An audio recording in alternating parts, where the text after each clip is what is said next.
There is something remarkable I need to point out to you concerning this immigration guy, Jidelu Ishie Ezani, Ishie million onye ogwu ego, Ishie million onye ogbu mmadu. Go? Ishie million onye ogwu ego and onye ogbu mmadu. There is one remarkable something noticed maybe that guy, you know. Go through his Facebook page. You will understand exactly what I'm talking about. Iwe malu na ozioma inezi na aga. And the name will na haku no ozioma. That we are not acting alone. Yes. Go through Facebook page of that immigration guy. You will see that that immigration guy is a believer. I went through his, because I wanted to see, can he motivate such kind of a person? He rejected such an amount of money. Nenukita. Mwefu. Now that immigration guy is a believer. And it is not hidden because his activities and a lot of things na Facebook page ye go say na that guy wonder na koka doka hebuka nisi. Imagine na onye immigration wetaro Ishie Ezana wo a member of Women and Abuzo okwu ase na onwu. Imagine na onye immigration wetaro Ishie Ezana wo a member of nde let's go back to our root, nde advocates of nde nwatibia, nde sona nde na advocate etisi mkpu ike soro udo rize nde nwatibia ojideru na eme arụ na Anambra State. Imagine no one of such people no na exit point wefu Ezani ka Ezani na-achọ ịgba ọsọ. Ọ na ịma hụ na oye enyere Ezani aka wee gbafelu more. I am very happy because at least I can see that no kwa in happy. We are not alone after all, and we are everywhere. Oh, na this young man made a mistake. We banaka ndo tu matayasya. Nde let's go back to our root. Nde na advocate for mu wadibia yet ha claim na father agwogu. Oh, na this guy made a mistake. We banaka nda fulalu nde nwadibia na akpa na Anambra State, fulalu nde nwadibia na akpa na Igbo, fulo omekome and mmekosi na ndowusi nde nwadibia na eme na Igbo. Yet ha na-apụta na Facebook na ado soludo aka ka o release ndoji ndị ifefa na-eme do very clear that you are able to see it, but because they are throwing money around,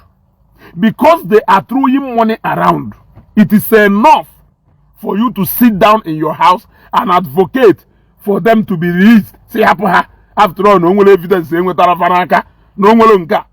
because no go government, go police made investigation, go the security agencies made investigation, where to a conclusion. If I had you release a million willow, no one na hatch or hang calling the Dibianine Tina detention. Even miliji weje elize mili na go. Imagine ko ka ado no wulo nyotu all go to kwejike moment of truth no na that exit point because of how sentimental odugolu ni ife gbasalo ụka and omenana. Nke a na-akpọ critical thinker. He wefu how deceitful this guy said. Mana God agbarango owulu na follow the hand of God and all these things that are happening. A malo, you are a joker. Bushi, I greet you. Happy weekend.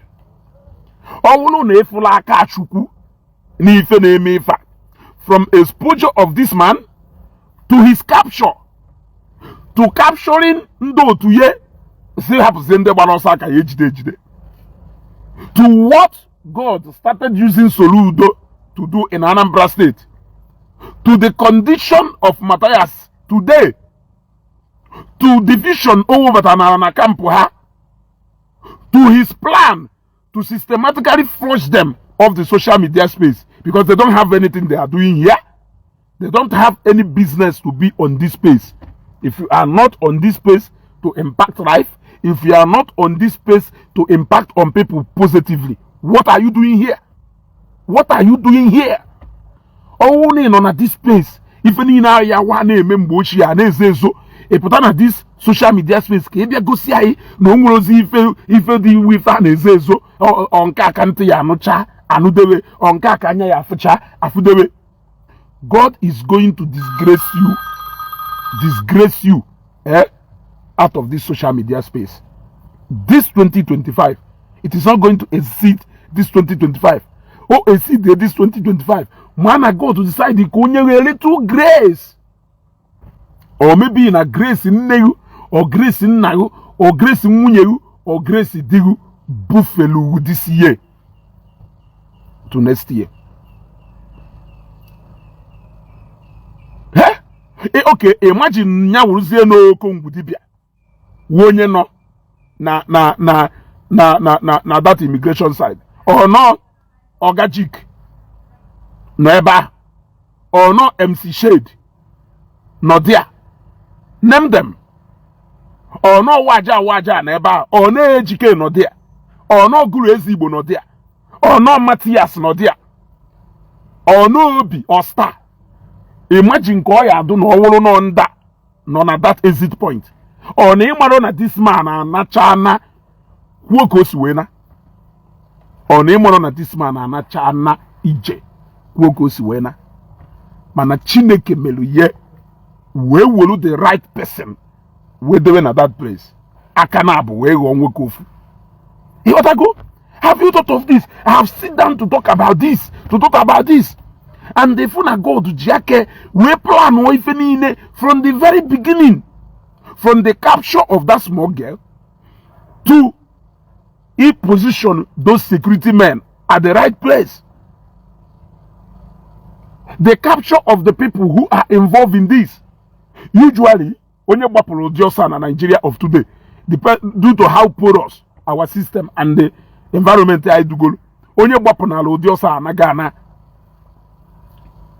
But God positioned his servant, a believer in him somewhere.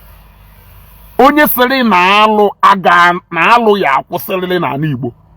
He was able to turn down that money. And today, look at what has happened. That man, Imwego, millions of people, millions of naira from 1 million Nigerians and Igbo, who are showering him with money and gift. Okongu dibia ka enegara anya na millions and the mmadụ ya enye. Happy or gafe, after all, non on do to her, or on the client her, how's a client her. A sim na Chineke aho a wonderful God. A sim na this God. Jena Page, that immigration guy. Ilu okefu. Or hebo na wegu Chineke. Or lebi ya fear. Onya, if you go do conduct to the guy, if you go look at the guy ya do. A man go to the guy ya bulo nye. If you want amase. And don't worry, or won't down into charismatics or into all these Pentecostal churches. Oh yeah, they churches look at winners. Winners Chapel, Redeem, Deeper Life, BBC, Bible Believers Church. That man, I won't. Church ya ka oneje maka by me looking at him he amogodu no nwe ife that man G4 wa we kporo o use kwa a little girl onya chaplet if ko mgbomgba chaplet that small girl onya n'onu if ko mgbomgba chaplet that small girl onya n'onu ebi ife mgbu eze ani no we bido owu ba iji ije meto mkpụrụ osisi nke Chukwu aka that girl na that her tender age. Na that her tender age, Uju go dive basal God egwu. If ko ntente chaplet onya n'onu. Ko lulu n'afa.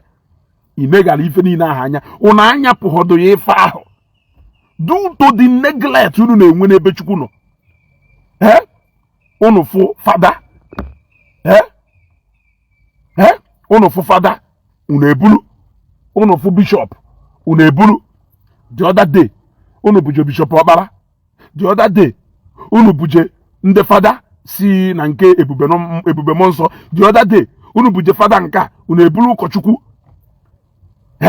egwu ahazi atụ unu egwu apụgo unu n'anya unu aha atụzi Chineke egwu unu aha atụzi anything that has to do with God egwu.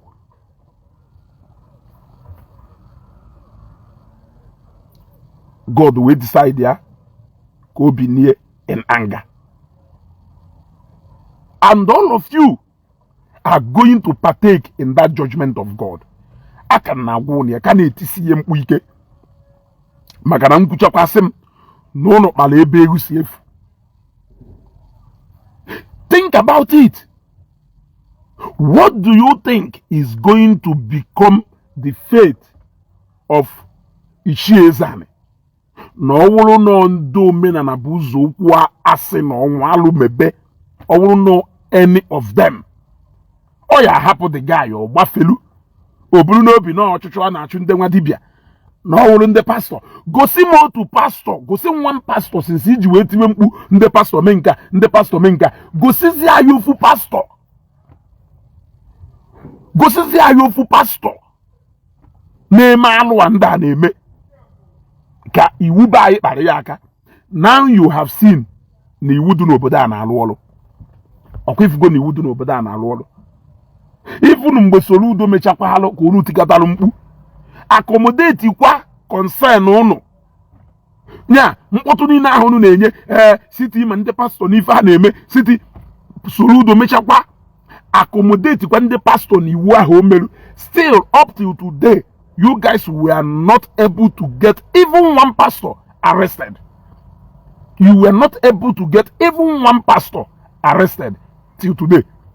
That is to show you na alụ a na-eme makwa na ebe ọ na-eme, and na ogena na-aka owo from one particular camp ka ogena si akụ. Ekwugo m sị ejide onye ohi yisisia ya akwa efuso ọgwụ ọnya n'ukwu. Ejide onye ntọ yisisia ya akwa efu ọgwụ ọkara n'ahụ, fu ọgwụ oyi n'ukwu.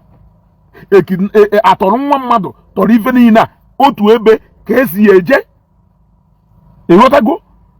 Everything is pointing at onwe kampụ ndị ntọ etipiala elu ebe afụ okwu agwụ ahapụrụ ebe ahụ. Why? A sịrị na nwatakịrị na-ebe akwa alụ aka, na ebe nwata na-ebe akwa alụ aka na nne ya nọrọ ya, nna ya nọrọ ebe ahụ. Ịghọtago?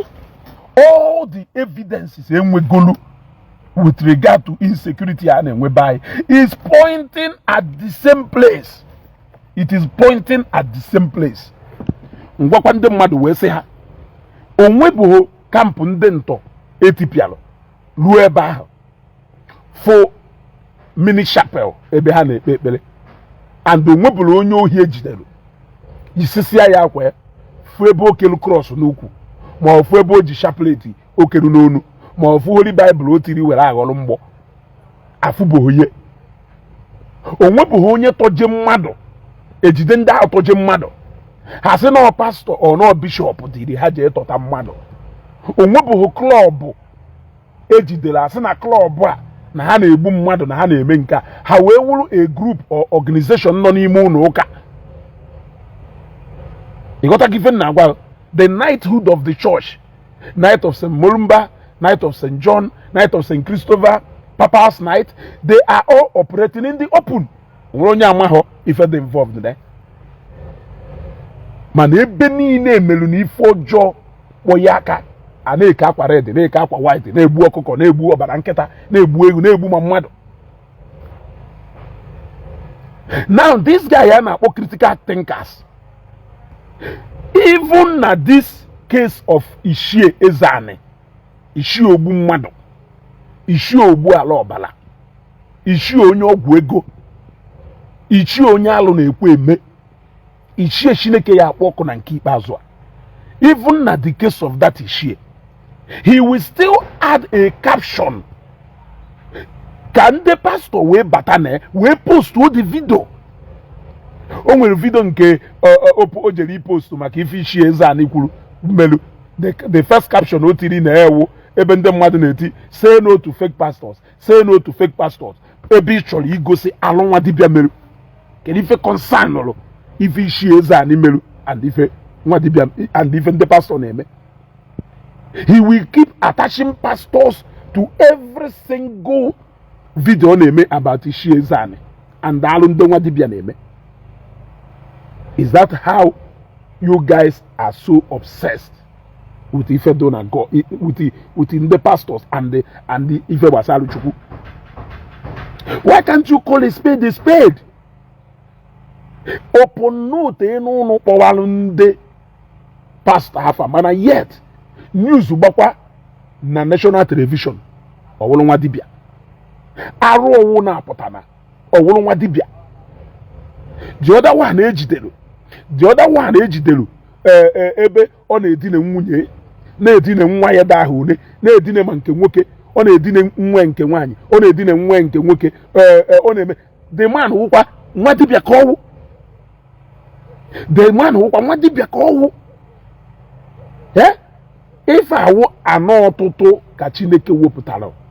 The day of judgment is here, and oh ya ga a long way into disgracing your people, both you bloggers on Facebook na akwada alụa critical thinker ofeka ahụ na-achọ so ndị pastor o ya esiri ọnya ka ha dabakwuo ukwu every door pụtara na Facebook justice for akwa, justice for onye eze, justice for kelafa ekehit okwu onye do against alụa na-eme na because no na-achọ ka ha arrest ya a pastor eji mo so na ife ọ na-ekwu inspiration na ọkwọnụ mmụọ na-ekwu eye na mmụọ gwa ya okwu mmụọ na-agwa gị ife awụ ofeke mmụọ na-agwa gị ife awụ mmụọ eji akwa black wee kechi anya mmụọ na-agwa gị ife awụ mmụọ isi adụghọ mma.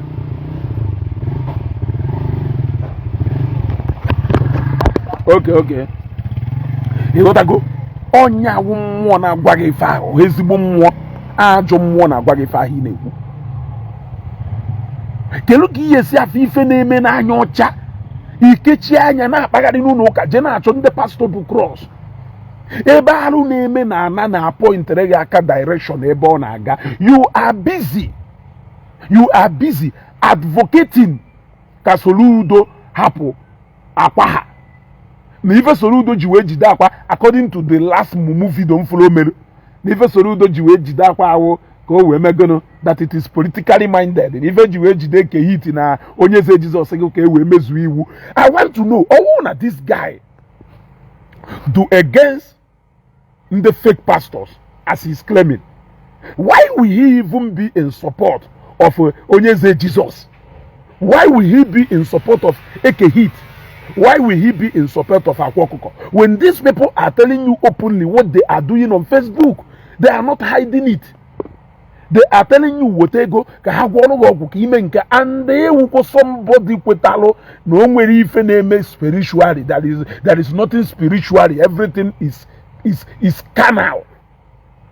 But yet you are clamoring for the release of ndeji that same ife mmụọ were egwu ndị mmadụ wayo na ndị mmadụ physical money. Ị na-ewoju ụdị ego ị na-enye ndị dibia na church home church wee ghara ịdụ ka Awesome Cathedral Onitsha. Ana m ajụ ajụjụ ụdị ego ị na-eje enye ndị nwa dibia ị na-ewoje na your church, your home church ghara ịdụ ka Cathedral dị na Paris.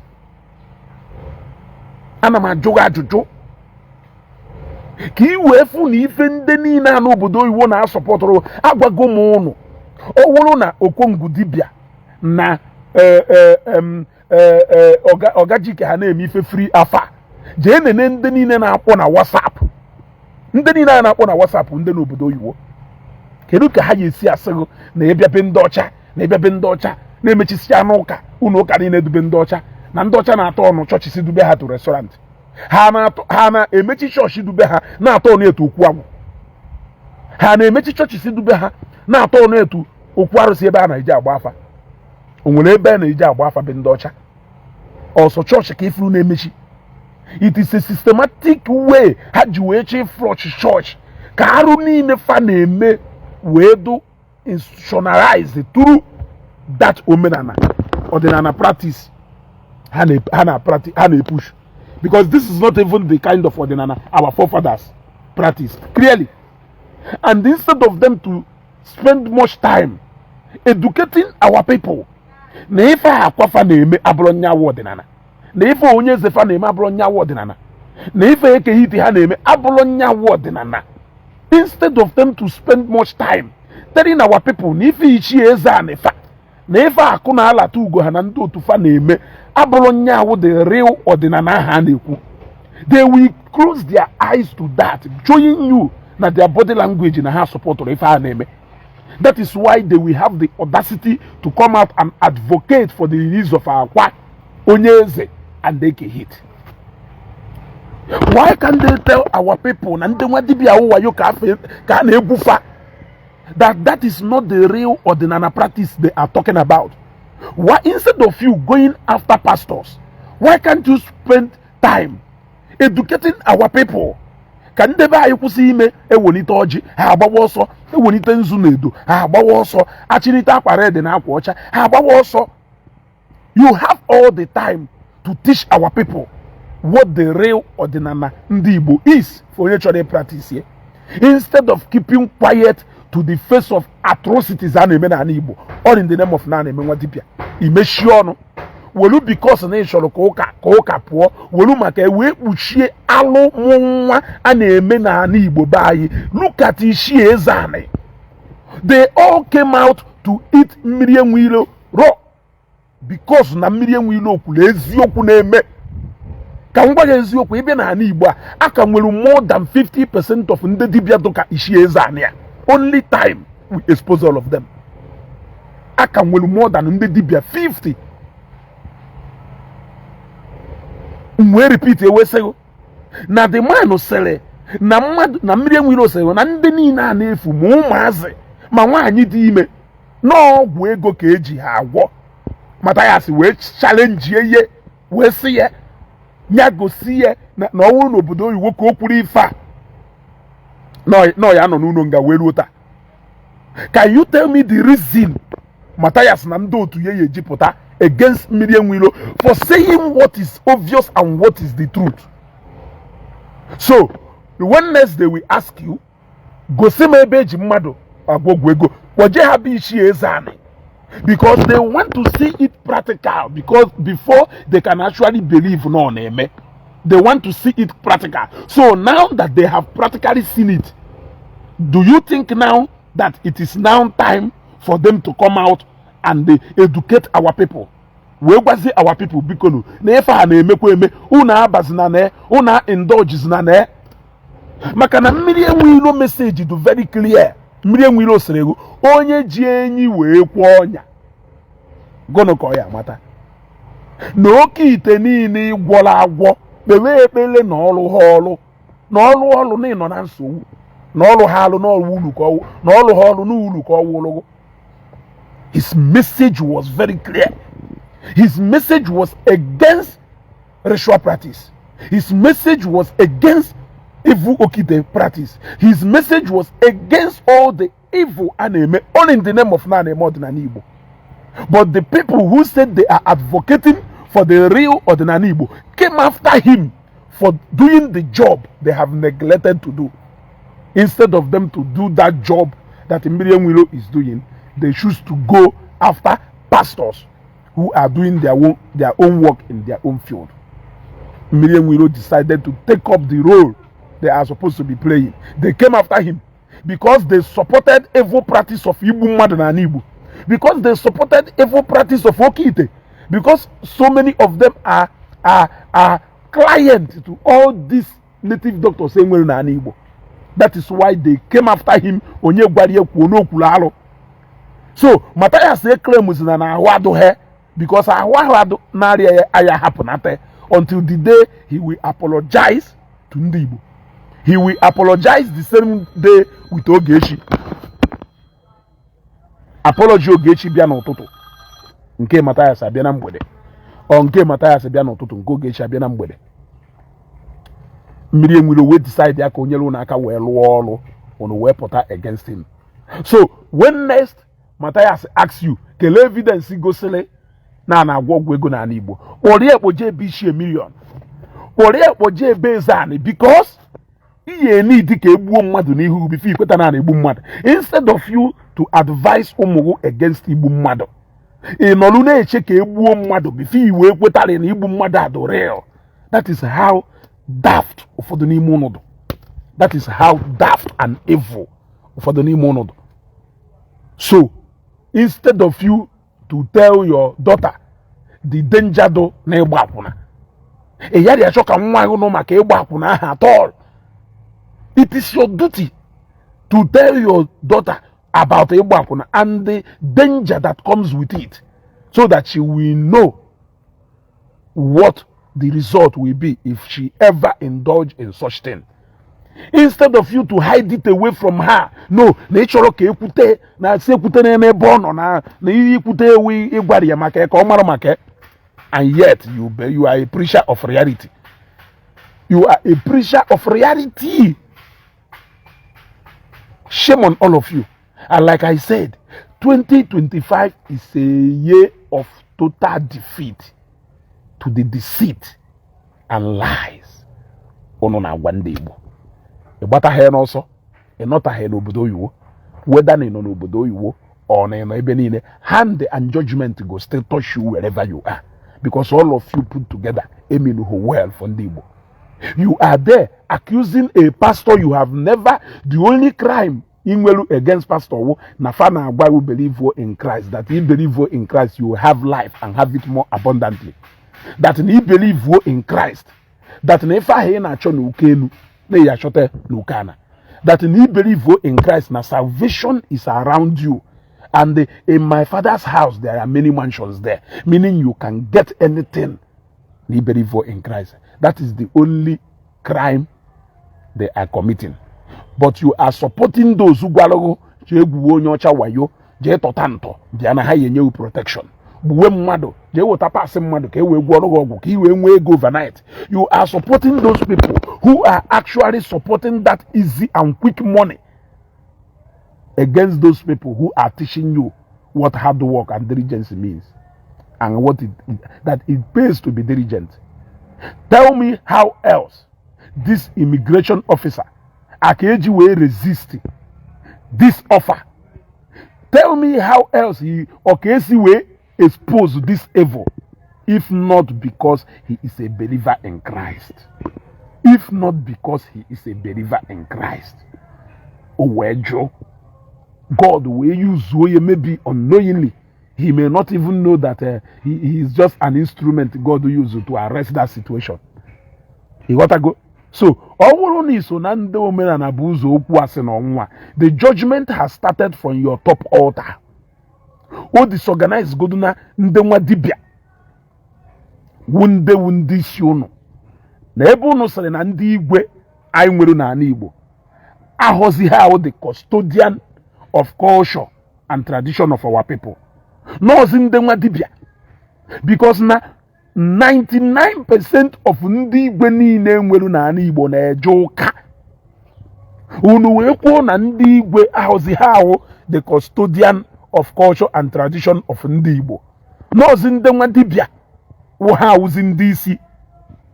God will decide there for that judgment to start from the top, which is gonna from ndị nwa dibia ahụ unu say no ha wu ndị isi unu.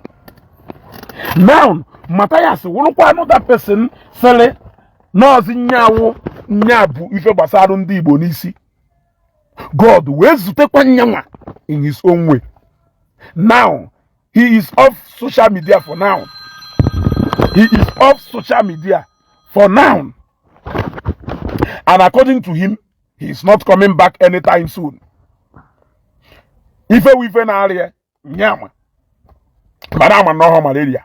Na malaria are capable of him. Matthias go up on Facebook. Only go on area and to poor. Or no on area a strange ailment which you don't know. It is obviously beyond him. So God they device go so many means or you will arrest so many of you by fire by force. When he disgraced Ayayanando, I thought some of you were going to learn your lessons. Say all this ono happily beneba renji ndenwa dibia na eme. Well, I'm asking the buy go. I want to ask you a question. Throughout how many years there he jeloka the face in jedebeloka in wereki gwo nwe eziokwu ego nyinye n'ime nyekọta na tight n'ime nyekọta ru ego ne okwa ego wi for say na egwu wayo ego ne ko ana m ajụ ajụjụ onyinye niile inyekọtalụ and tithe niile inyekọtalụ ego ne dụkọ ya wụ mmadụ na-eji ego na times 10 jee were arịnji ndị nwa dibịa na-eme jee kpụkọ ihe nwa dibịa. So I want to know the benefit of arịnji a na-eme n'ụlọ ụka. Ọkwọ mbịa na Zion fa arịnji emelu abịakwa Zion ụtụtụ eburu m Bible m bịa ikekwo oge offering luo eje nte 500 naira. So arịnji ahụ emelu 500 naira ka ọ dị capable of ịkpọta ka o nwepe n'onye gwalụgo na obi gwara ya nye m 5,000 nye m 20,000 or nye m 50,000 ka m wee kpelu gị ekpele. The same thing with so many pastors apart from ndị jikwa ya egwu wayo. Pastor wụna ji ife gbasara ụka egwu wayo so na categories of ndị nwa dibịa maka nwa dibịa ya charge gị ego before o merụ ya anything. O nwere pastor supposed to charge gị ego before o merụ ya anything. Ọ iluo chọọchị sukela na oge the same onyinye. Thank God na Matthias a confirm go na onyinye ahụ ife ọjọọ. Oge onyinye ahụ a na-enye na chọọchị elukwa ije nye onyinye nke iwu and ego one sọrọ ka ihe eji nye onyinye ụtọ ụka ahụ iji ụgwọ.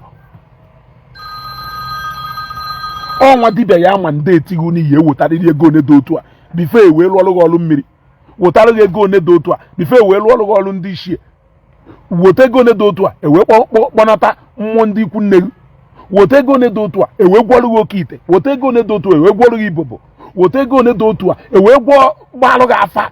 Ọsọ ndị nwa dibịa na-eme ya.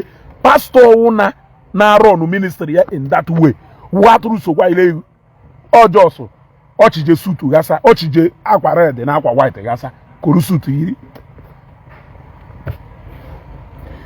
Gbanụm sinsi iji wee jewe ụka offering na ego one ka inye golu ka igwe nwaanyị eziokwu ugboro one ka enyewe na-alụ tithe pụọ jenye tithe. Why will you prefer to go to where it will be more expensive? Ịmakwa ego one ndị niile okongwu dibịa na jike ha na-akpọje mana nke iyi agụleri ya. Ịmakwa ego one ndị aji agwọ ọgwụ. Ịmakwa ego one ndị aji agwọ ọgwụ. Even ni decide ka iso seed n'ụlọ ụka iji ego na ahụ eso seed nya nwa dibịa nọ kata gwa wota 1 million wota 1.5 million wota 3 million wota 4 million wole n'ihi ewole fi bịa Thanksgiving a na-eme arrange Thanksgiving unu emechi ọnụ to the real arrange happening under your nose do capable of it defraud people millions of naira eji alụ ma hotel ha na-eje Pastor Jerry ha anya na ha na-anya Range Rover nedo Adeboye ha anya na-ebiri ha Rolls Royce nedo Evangelist Ebuka Obi anya na oji Land Cruiser na ndị otu ya aga. But the story and the miracle do behind that lifestyle ha na-ebi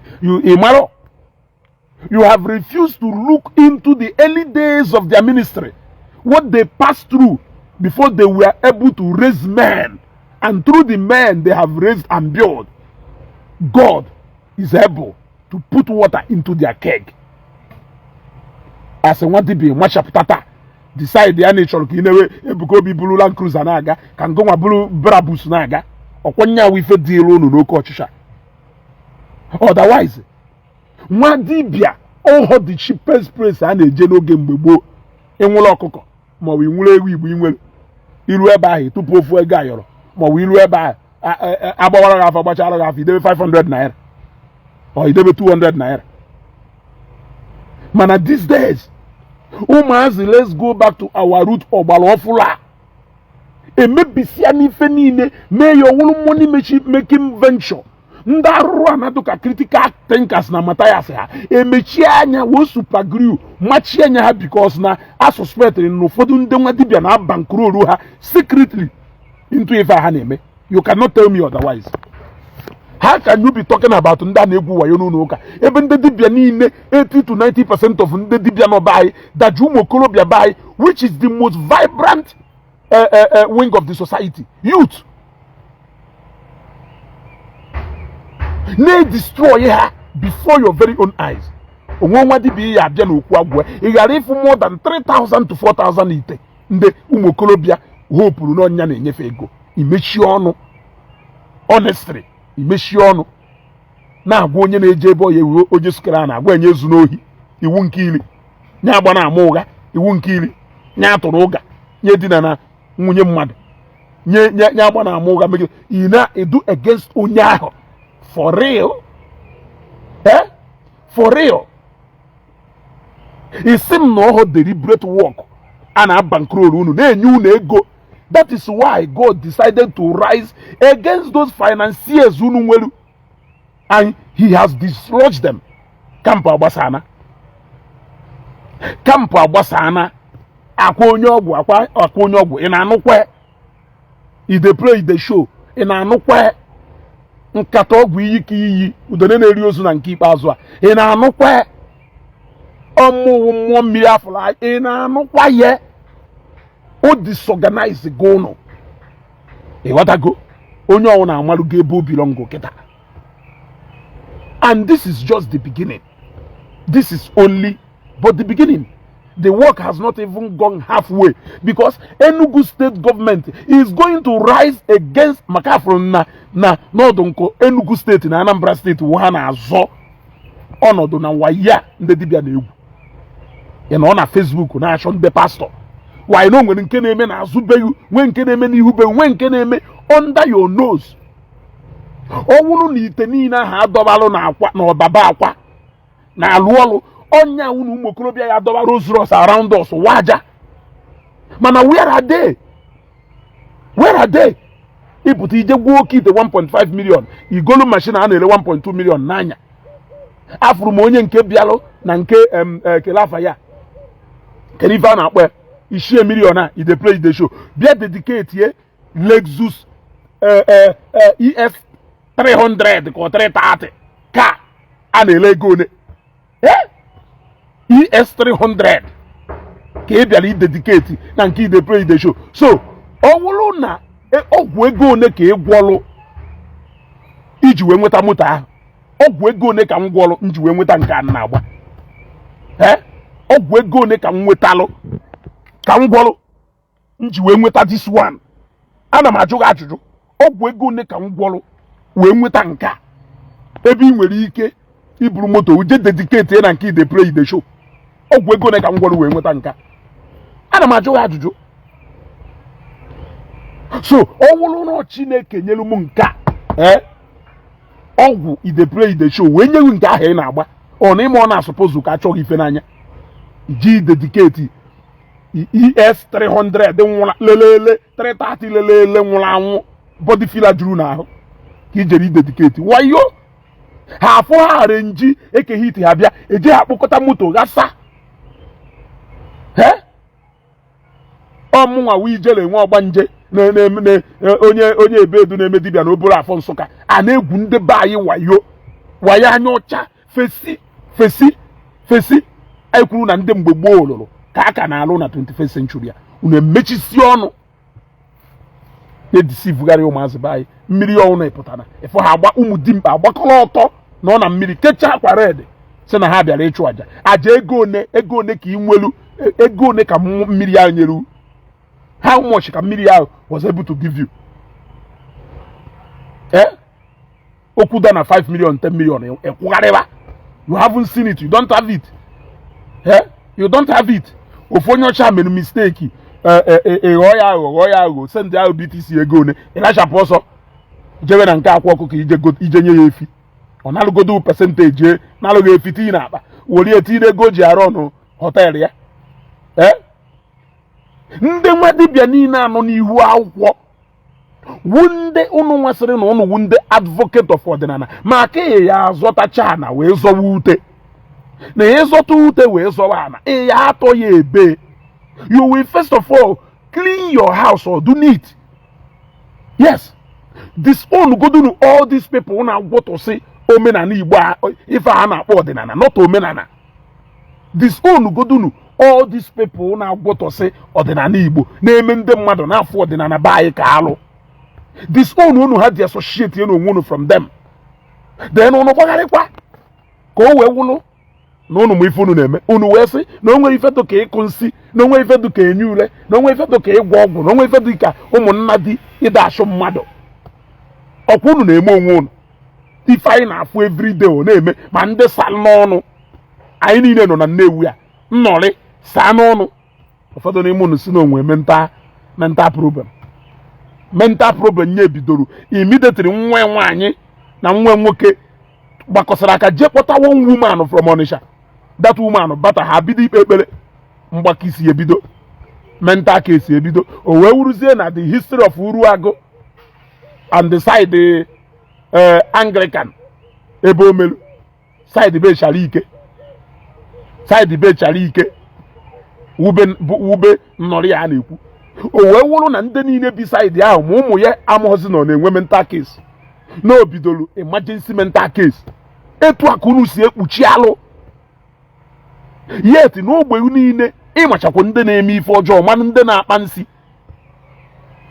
unu ewerie na-eko edisive ụmụazị be anyị ka o wee dụka ya sị na onwe ha alụ a na-eme wit ọdịnala na-agwọ ọgwụ mana oke n'ọrụ unu ka ọ dụrụ idisonu ndị a kwuo na ife ndị a na-eme abụrụ real ọdịnala na ife ndị a na-eme abụrụ real ọdịnala milk som nnọrị nke salụ n'ọnụ na Nnewi o nwere nnọrị nke salụ n'ọnụ mgbe ahụ na Nnewi ma ndị Igene ma ndị Minaj ma ndị ABS nọ Nnewi mgbe ahụ a na-eye live self online unu ka ọ dụrụ ikwu na ife a ndị a na-eme na ọghọwo ọdịnala unu fụ ndị a negalụnụ ndị anya na ndị a bụrụ ndị ọdịnala ya ha ị na-ekwu instead of ide deny. You people started denying a lot. You even went to as far as you deny na egbu ha ejima na ana Igbo. You even went as far as you deny na enwere ife duka osu na ana Igbo. You even went to the extreme of you deny so many things meru na ana Igbo simply because you want to paint your ancestors sent. Mwe jukwa again we say ishie owuru na your ancestors niile were sent. Owuru na your ancestors were sent. Ishie zania mwe chi niile. Ọkwa wụrụ na ancestor nya sent ka ọwụ ishie eze anị a nwụọ echi niile ọkwa wụrụ na sent ka ọ na-abịara ime family liberation. Are you telling me na alụ niile na ọbala niile ahụ ọ gafuru na compound ya na ọbala niile ahụ ya dị ekwu okwu na compound ahụ wee luo echi niile emekwu na highest ife nwere ike ime n'ụwa is to tamper with life because you cannot create life. I nwere ike damage moto ma la na ugochiere nya na ọwụ n'inwe ha ego. I nwere ike ịkwatube m la na ugochiere nya mana ịkwafuo ndụ mmadụ you cannot replace it. So how can you destroy or take away what you cannot replace? That is the highest alụ ụfọdụ ndị mgbe gboo mere and a lot of families niile ebe agha akwafuru ọbara ahụ mgbe gboo ha na-anụ ụda wee ruo taa ụfọdụ n'ime ha generation nọkịta jizi aka ha kpochaba alụ niile ahụ unu pụta chọkwuru dị na-ayị ife niile a na ọ ha eme ka o wee wụrụ na ana Igbo mma na ife niile dị mma ndị ọcha wee bịa wanyị na alụ na-eme na bayi a mgbe gboo bifo ndị ọcha wee bịa amụ ejima atụfuo gbuo ejima na ana Igbo unu si na egbuo ejima na ana Igbo na ife ahụ emegho na ahata mmadụ na ajọ ọfịa wee gwa the history of so many land ijugo onwe ife kpatara na almost ebe niile Anglican churches and Catholic churches niile do n'obodo wu anado na site ijugo ya onwe almost ebe niile churches Anglican churches and Catholic churches do amekwu Pentecostal no Anglican churches and Catholic churches niile do na ana Igbo a wa anado na site ijugo onwe. The reason is because na ebe niile an abandoned place ebe a na-eje atụkọ ma ndị mere alụ na ebe a na-eje atụkọ ma ndị nwụrụ ọnwụ ifele onye ka ndị ọcha bịara wee kwuo na Chukwu ha ji wee bịa ebuka ndị be anyị wee nye ha ebe ahụ ka ha jezie survive ọka afọ ha wee ruo ebe a wee conquer na.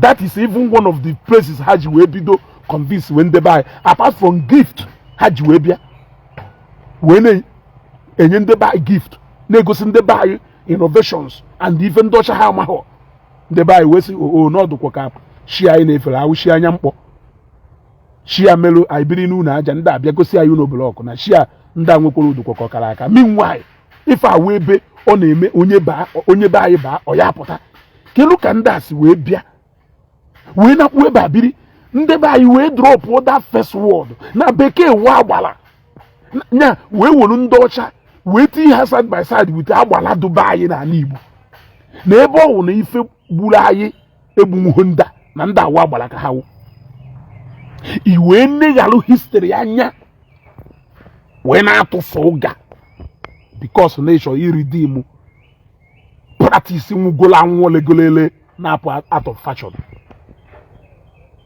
Save unu ya enweta unu bidoro educate ụmụazị be anyị gwa ha na nkịrịka ọgwụ ọjọọ unu na-eji agwa ahụ nya ọdịnala Igbo. Ọdịnala Igbo do sacred self. Ọkwa ime ọdịnala Igbo it is very sacred. Onye na-eme the real ọdịnala Igbo mee ife ọjọọ a na-etiwu ozugbo. Onye ji ezigbo ọfọ na-alụ ọrụ ya eji ọfọ majife iwere ọfọ maji jee nene ndị niile bi n'obi ji ọfọ obodo iwuru igwe wee jide the original of obodo wee wuru obi wee jide the original of obodo wee were ya na-eme alụ you will not stay long. Jee nene ye history has shown it n'ala Igbo. Ọhọwụ ndị a na-eme eje na Niger Republic eje gwọta ọgwụ were ya tụọ ofu ọfọ buru ebunata were ya na-egbusisi mmadụ na ụmụnna ha ma were ya na-egbusisi mmadụ n'obodo. Ọhọwụ dị ọfa arụrụ a na aha eji ọbara mmadụ atụ ka m na-ekwu. Ife m na-ekwu the real of obodo iwe jide n'aka wee na-eme alụ afaghị ụsọrị jee nene history has shown it. So ọdịnala Igbo is even sacred. It is high time you people will start teaching our people. Na a lot of ụmụ arụrụ a na-alụ all in the name of na-agwọ ọgwụ is not the real ọdịnala Igbo. That is why mmiri enwiro ji wee sego na ịchụ aja ka ịgwọ ọgwụ na aja ka ọgwụ. Onye kpatara mmiri enwiro ji wee sego na aja ka ọgwụ because even Bible support ịchụ aja. Even without Bible, without ọdịnala, a mere sacrifice of ije motherless babies or soul into the seed of somebody's life is capable of opening doors for you. Because na nye a saying God, hey,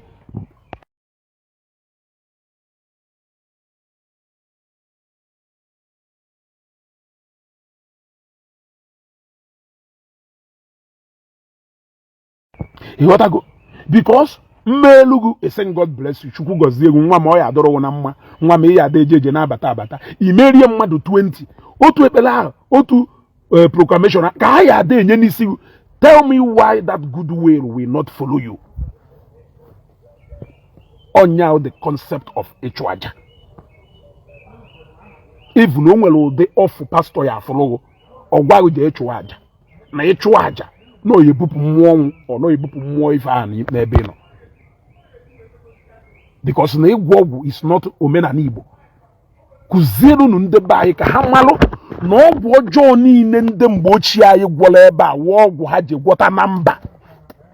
Onye ahụ nwere ike gwa unu jere Aguleri bute ọgwụ ahụ ọ na ojelu nya ọgwa unu osi n'obodo ya pụọ jee n'obodo ọzọ ọchị ya arụsị obodo ya ife o jee na-edo Nnewi golo ewu golo ọkụkọ jee na-edo were ọjị jee yo edo ife o jere ihe onweghị ni ọdatị na ọ ya demand from you. Ị chọọ na ife ahụ awago n'afa ejee n'afa dibịa afa agba afa gwụ na ife unu ya emegasị onwere ọgwụ a ya agwọrọ ya ife ọ ya agwụ na ife unu ya eme wee na ife dị otu a jee mee etu a wee na ife dị otu a jee mee etu a na ọ ya dọrọ unu na mma. Onya the concept of ọdịnala Igbo. Ọgwụ bịara abịa n'ala Igbo. Ndị kere ike gboo hụ ha jeheje sata ọgwụ bịa wolu mmadụ ọsọ hibe n'ala Igbo ebe a. A lot of ọgwụ niile a wee na-akpa ike ndị mmadụ wee bido busisịba. Ọgwụ niile busisịrị na late 1990s early 2000 n'ala Igbo. Generation kịta ejego bunatasịwa ọgwụ niile ahụ back n'ala Igbo. Ọhọzikwa ndị agadi nwoke na-agwọzi ọgwụ n'ala Igbo taa. Ọhọzi ndị nne nwaanyị bụọ na those days ya awụ ịpụtafụ nne nwaanyị na-atụ egwu inye ya ego ọ ife agadi nwoke na-atụ egwu inye ya ego ọ bụ were ego oje gwọ ọgwụ. Ha ndị ahụ na onwe ha wụsikwa ha na-anọ n'ihu oche n'ụlọ ụka. Ndị na-agwọzikwa ọgwụ tata awụ ụmụ okorobịa ndị dụka mụ na gị uzi ha wụji isi mmanụ anụ ọgwụ si n'ebe ahụ ka onye kpatara ikwute okwu Baịbụl ọmapụta ebubo gospel song na nke ọbarụghị mba ti nke Ajọfịa ifu na egwu Ajọfịa kama ọ ya ada ege wise words Ajọfịa na-ekwuru egwu ọ na-eke bel n'oge na na-akụ na kama ọ ya ada ege okwu maka Ajọfịa na-agụ egwu ọ na-ekwu okwu ya wee chọkwa ige ntị na egwu okwu ọ na-ekwu emụta ife mana ọ ya ege ntị n'okwu Ajọfịa na-egwu n'ọbelu n'ogene na ọja na-afụ na ewu ife ọ ya ada agba egwu ọ na-atọ ya. ịghọtago ọkwụ ụmụ okolobịa na-akpazi nsi ha wee je bunatawakwa alụsị niile ndị nna nna anyị ha bụsisigoro ihe ebuwa nna ya ụzọ wee mụta diọkpara. Eche na ndị kwuru okwu Igbo sị na nwata ma nna ya amarọ na ndị ichie na nwata ma nna ya amarụgo ndị ichie. Ihe efewa nna gị nọ ndụ iwe sị na ị chọrọ ichi ya na the ways of your fathers, mana nna gị ka nọ ndụ. Yes, onwe ezigbo ife nna gị na-eme, that is the way you should follow. Ọ na nna gị sị na ife nna emelu na ọwụ na nna ya gọrọ mmụọ na nyanwa achọghị ịgọ mmụọ ahụ, ngo nwa tonite nna gị ọwụ nna gị, nna gị ọwụ nna gị, nna gị ọwụ nna gị. The ways of your father is the way of your father. Ihe bụ nna gị ụzọ mụta diọkpara. Mana ị na-akọwarị ya ha, they will not understand. Ụfọdụ nna gị ya anọ ndị asị uje emekwa ndị ichie gị wanyị na okwu ndị Igbo sịrị na nwata ma nna ya ama na ndị ichie. So amụma ebe ha na-esi ewota concept of obulu nna ya ụzọ mụọ diọkpara, mana asịrị gị na onye buru chi ya ụzọ gbawuo onwe ya n'ọsọ, nwata bunye nna ya elu ngwongwo. Na a lot of okwu Igbo resist etu nna gị because ọ nna gị wụ the replica and identity of ndị ichie ahụ ị na-achọ. He is their descendant. Ịghọtago? Anyị agụchada ahụ wee gụọ ya, iwu na anyị agụcha wee gụọ. He can decide to take a lot of mbọ for you. Were onwe chụọrọ ya aja ajụwara iwe do save. So a lot of things endere na ụfọdụ na-awụrị achọ ya afọ ha iwe saba asụsụ ụfọdụ ife. Ọnya ka eji asị gị na onye nna ya nọ ndụ ama ife Chukwu merie. Ịghọtago? So bido n'ụkụziwelu ụmụazị be anyị ife wụ the real ọdịnala Igbo. Nke achọghị ije ụka sịrị n'ọdịnala Igbo ka ọ chọrọ ime, ka ọ mara ife wụ the real ọdịnala Igbo, ka ọ mara na ọdịnala Igbo abụrụ ide ebugharị oke ọgwụ, na-ebugharị ibobo, na-ebugharị ọgwụ ọjọọ. Ọnya wụ ọdịnala Igbo. Ndị Igbo nwere etu ya wụ iche ije kpesalụ arụsị anyị nwere na Nnewi awụ okwu edo, ebe niile adọnarị ya adọna, nke dị n'okpuru eze anyị awụ isi edo. Yes, ije na edo Nnewi ebe ahụ onwe onye ya asọ bịa ka ọ gwọrọ gị ite. Ọ ụbọchị eji emekwa edo ruo enwerụkwa ofu ọkụkọ jebe ebe ahụ iruo mara akwara dị ka ibe m. Oge nke ruo enwere ọkụkọ bata n'ime ebe ahụ, wụrụ egwu ka enwere egwu bata n'ime ebe ahụ, egbuo ya onwe ife ịchọrọ igbu edo egwe ya ebe ahụ wite ọjị and ife niile iji imechaa ya naba. Onweghị nke ahụ ebi ga-ebi si uje edebe n'ụlọ, unless na onweziri ife ịchọrọ iwere ebe ahụ jedebe ebe wee wụ na edo ahụ na-ekpọnatabeghị. Ịghọtago? It is more like ije gwa mmụọ na-echewe obodo ya chebe oje ya ọya ife. Ụmụ nkịrịka ọgwụ ụnụ na-agwọ ebukọrọ ite n'isi ka gụnụ bukọrọ gụnụ kechika ife nwana ma nke a na-alacha niile o meghọkwa ka ị na-agba Rolls-Royce na ifu nke ọwụ buru machin a na-ele 3 million ọtụ ike nkọ ọgwa ọnụ arrive go nyawo ife omenala iri jụọ ya ọsọ nọọsịs eji wee bido jebe nọọsịs o ji wee bido je lụọ ọrụ chie, nọọsịs o ji wee lụọ ọrụ chie lụọ ọrụ onye uwe, nọọsịs ya ka ụzọ na wee kpọghe. Mana akpọkata donation na family platform onye tini 10,000 na ndị onweghị ịpụchekwa n'ọnụ onwere mana ọ chọghị iweta onweghị. Ọnọdụkwa ndị alụ bụ ọrụ chi ụwa ha enye 100,000 nye 200 nye 1 million. Ese na ọha aghụghọ ka ị na-aghọ onwe gị. Ese na ọha aghụghọ ka ị na-aghọ onwe gị.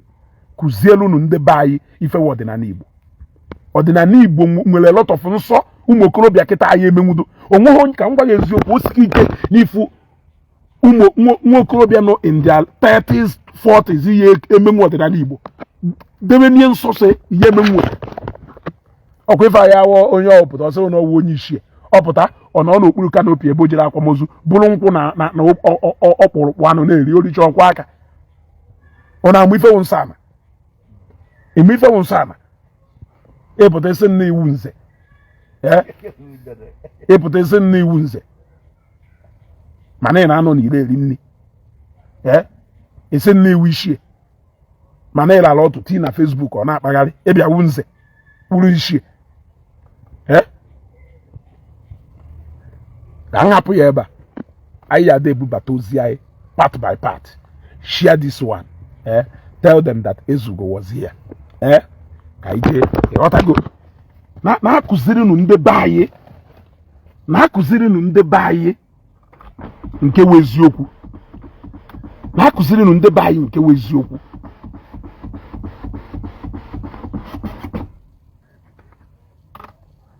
Na-akụziri ndị be anyị nke wụ eziokwu. Ife ha nidiri wụ eziokwu. Hapụ na magomago critical thinkers, people like you ka nna agwa.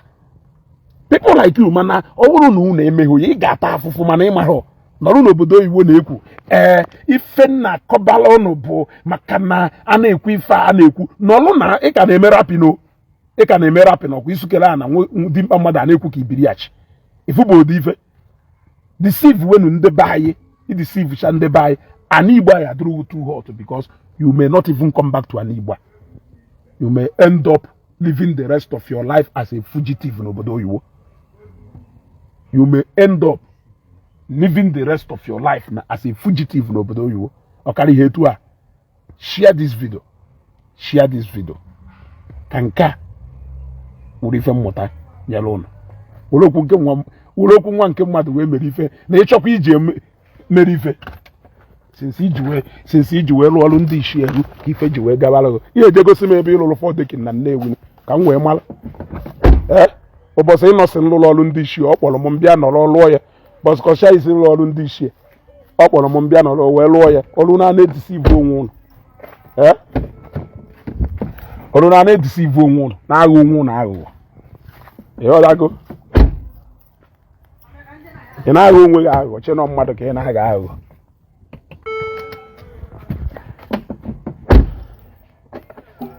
Ị na-aghọ onwe gị aghụghọ che nọ mmadụ ka ị na-aghọ aghụghọ. Ngwanụ ka anyị menyugodo n'ọkụ.